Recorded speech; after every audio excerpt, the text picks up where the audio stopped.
narito kayo sa unang araw ng aming mga handog para sa ating community sa aming 93rd anniversary. Pero nagpapasalamat po tayo ng lahat sa Panginoon Diyos kasi dumaan ng 2 taon, katulad ng sabi ni Grace kanina, nagigising tayo sa umaga, buhay na buhay, walang karapatang umaga. Kaya naman pong UP Service, laging narito para magsilbi at napakaswerte namin dahil may mga kasama tayo na nauna na sa atin dahil sa pandemic. Maraming salamat sa aking staff, lalo na mga head of units. Kasi po nagsisilbi silang mga inspirasyon din sa akin para maging matikas, malakas at hindi magsilbi hanggang wakas. Sa aking 26 years of service at sa aking pag-upo noong 2021, tinamaan po tayo ng COVID. Ako at ang aking deputy director.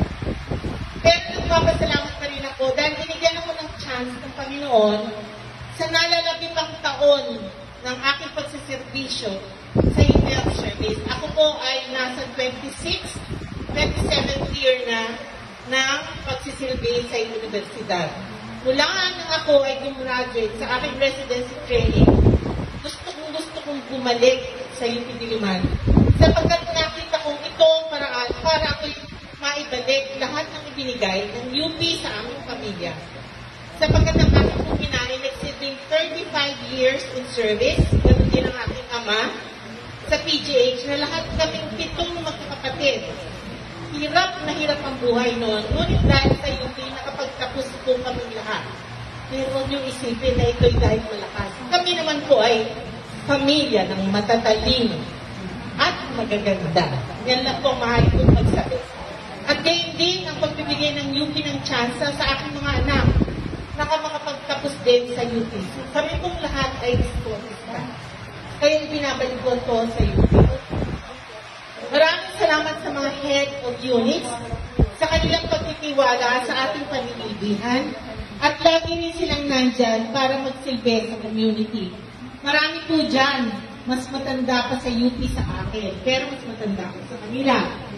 Sila rin ang dahilan, kaya lahat ng maninilbihan namin, ang mga handog namin, mula ngayon hanggang sa pagtatapos, I think mula ngayon hanggang September 9, may iba't ibang handog ang UP Health Service sa inyo. At ito po ay libre, kaya samantalahin natin. Kasi pagdating ng araw, wala na pong panahon na may lalaan para dito muli, kundi sa susunod na September. Isinantabi namin pansamantala ang pang-umaga naming paninilbihan sa pre-enrollment health assessment para mapagsilbihan ng community para sa linggo ng aming anibersaryo. Marami pa pong nakalaang programa. Bukas yata ang health screening for sugar, cholesterol, mitral test. Samantalahin po natin ito sapagkat ito ay libre.